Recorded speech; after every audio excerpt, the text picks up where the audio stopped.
Oh, yes. Welcome back, everyone. Today we're taking a look at Masters of the Universe Origins Wave 4 figure, Hordak. Those familiar with the franchise probably know who this character is. He is a major villain in both Masters of the Universe and the She-Ra spin-off, in which he serves as the main antagonist. So he kind of covers two bases here as a character from, both series. He's frequently depicted as an accomplice and sometimes even mentor figure to Skeletor. And he has his own army of miscreants known as the Horde. And you get a call out to that right here, the Evil Horde. So, he's Hordak, and he runs the Horde. Because those MOTU naming conventions, man. Anyway, if you've seen my reviews before, you know how this goes. We're going to take a look at Hordak's packaging. Then we'll open it up. We'll see his mini comic. And then we'll see Hordak himself, check out his posability, his accessories, all that fun stuff. Naturally, I'll be doing plenty of group shots comparisons today. And then at the end of the video, I'll give my final thoughts. So Hordak comes in your standard MOTU Origins packaging. You can see that mine is the international version because it's yet another one of those figures I order from a Spanish retailer. And you can tell it's warped all over the place. At least the bubble's not opening on this one. So, yeah, still annoyed, but what can you do? So, you got his name here, no title for the international packaging. You do get the call out to the Evil Horde, which is really cool. You can see his little mini comic in the back, which sadly will likely have no dialogue in it if the previous international comics that I looked at were anything to go by.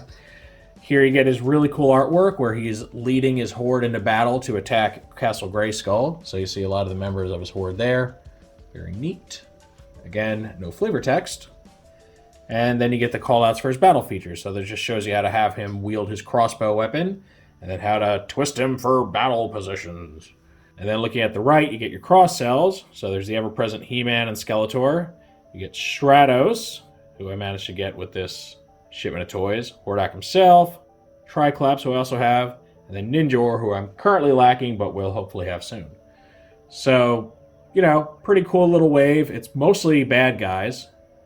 Usually they're a little more mixed in their assortment, but this one is very bad guy heavy. I would have liked to see more Horde-related characters in this particular wave. Right now, I think it's just Hordak, really. So now that we've seen the packaging, let's open it up and take a look at what's inside. All right, here's the mini comic that comes with Hordak, and because it is an international version, it has no text aside from the logo here. So we'll have to just kind of piece together what's going on. So we start out, looks like you got Prince Adam and Cringer visiting Stratos and his people. He's got some kind of orb scepter thing that he's showing off. I don't know what that's about.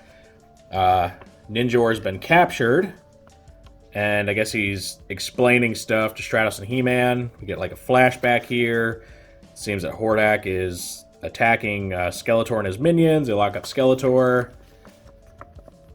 And I guess he's explaining himself further, talk about how they were captured by Hordak. I don't know. And something's going on here. I guess they decide to use the staff to defeat Hordak. I think they're tricking. I don't know. It's an illusion, maybe? I don't know. But you can see that Triclops and Ninjor here are approaching Hordak. They smile at each other. They attack using the flying dudes, bird dudes, capture Hordak, throw him back through a portal. And then the bad guys are returning home just to be confronted by He-Man and Stratos to take that staff back from them.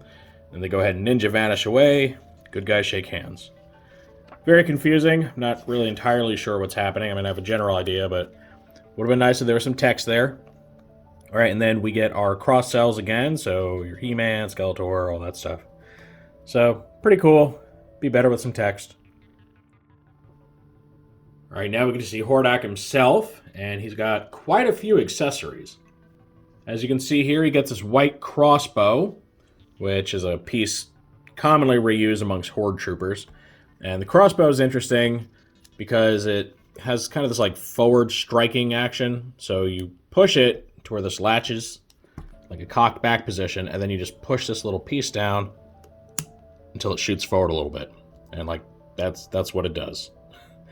Kind of boring.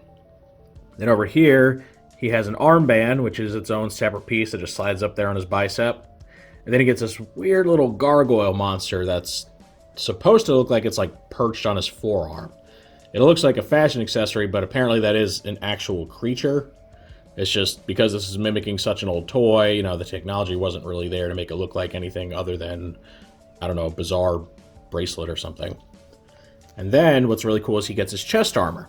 Underneath is just regular He-Man torso, just muscles. But you get this chest armor, which is pretty standard stuff till you get to the back, and it has a cape, which is actually attached to this thing permanently. So if you want to remove the cape, you got to take the whole armor off.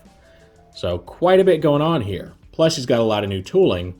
The forearm section is all new, these new gloves. The hands just look like He-Man's. I'm pretty sure they're just He-Man hands.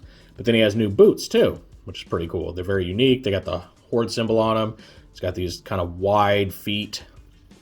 Now, one thing I was found weird about the Hordak like vintage toy and this toy is that the way he's constructed, when his head moves, his entire collar section moves to where it makes it look like it's part of his head. It's not. This is supposed to be static against his armor, and then the head's supposed to move around. But again, they were limited by the technology of the time, and this toy is emulating that technology. So he ends up having a collar that moves around, as weird as it is. I think the, what was it, the Classics toy actually had like a proper head that was independent of the collar area. But oh well, we are supposed to be going for vintage accuracy here, so you can't complain, right? It's doing what it's supposed to do. Here's a group shot of Hordak with He-Man and Skeletor, representing the three major factions in Masters of the Universe. So for He-Man, he's obviously the champion of the Heroic Warriors, then Skeletor that of the Evil Warriors.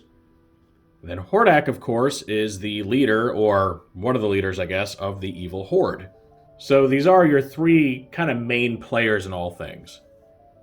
Now granted, He-Man is kind of second in authority to King Randor most of the time, but, you know, for all we don't have a Randor action figure, plus Randor is just a dude, you know, we look at these guys as absolute powerhouses.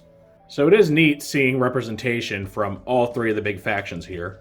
Plus it gives you a chance just to compare him with He-Man right here, so you can see that the chest piece, the same thing, the pelvic area, legs, most of the arms and hands are the same. Only differences are the obvious head, the forearm pieces, and the boots. Aside from that, he is more or less a He-Man retool. We also can't show off Hordak without his arch nemesis in the Princesses of Power series. Of course, we have He-Man's sister She-Ra, who was introduced, you know, originally in the Master of the Universe continuity and then got her own show, and Hordak was the big bad of that one, and she was part of his army, defected, all sorts of backstory there. So in just two waves, being wave 3 and 4, we now get the protagonist and antagonist of that series. And of course, if you want something a little more screen accurate, you can hold off for the Evil Horde pack that just came from the PowerCon 2021 set. He's got the more show-like colors, and he's got like the arm that transforms into a weapon, all that stuff. But these two still look pretty cool together, and plus She-Ra's not very screen accurate either. She's, you know, what the designers felt a She-Ra toy released in Masters of the Universe would look like. Kind of like a prototype version. And this completes our look at MOTU Origins Hordak. Hordak, I would say, is a pretty strong start to the fourth wave. He's much more decked out than most of your core assortment figures. He's got a very intricate chest armor, complete with a cape. He's got a crossbow. He has the armband. He's even got the little gargoyle partner that sits on his forearm there. Plus, he's got a lot of new tooling. So he's got a lot more investment in him than many of the other figures. I mean, some of them are purely just like a He-Man or a Skeletor with a new head.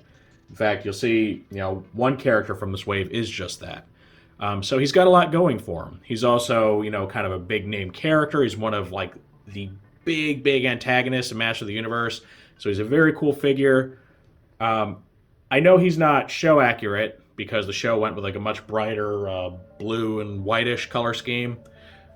Personally, I prefer the toy colors, so I'm actually really happy with this. I think the red and black looks awesome, and the dark gray and all that. So I'm very happy with this guy. Like, he does look a little weird because he's got, again, the collar that moves with his head, and it looks kind of unnatural. Looks more like it's part of his head than an actual part of his armor, but it's all right.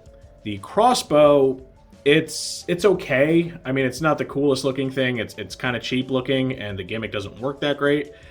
But it's fine. It's an accessory, and it does something. It has an action feature, so I'm not going to knock it too much. So overall, I think he's a very, very good figure. And like I said, strong start to the 4th wave. By now, he's going to be pretty hard to find, being a Wave 4 figure from, it was like early 2021. So you may have to track one down if you want him. Or you could pick up the little more recent Buzzsaw Hordak, a deluxe figure, very similar to this guy. Or if you got the money, you can pick up the Evil Horde set that has the blue Hordak in it. It's totally up to you, whichever one you think is the best. Given the price of the PowerCon one, I'd say this is definitely going to run you less money than that, even if it's on the secondary market. You can probably find the Buzzsaw one for cheaper. If you can find one for its MSRP, which is $20, I mean, he's not that old, so you might be able to find one for 20 still. I picked that up. This guy's probably going to run you more than $20 on the secondary market. But if you can find a good price on him, I'd say pick him up. He's a lot of fun, and he's very cool looking.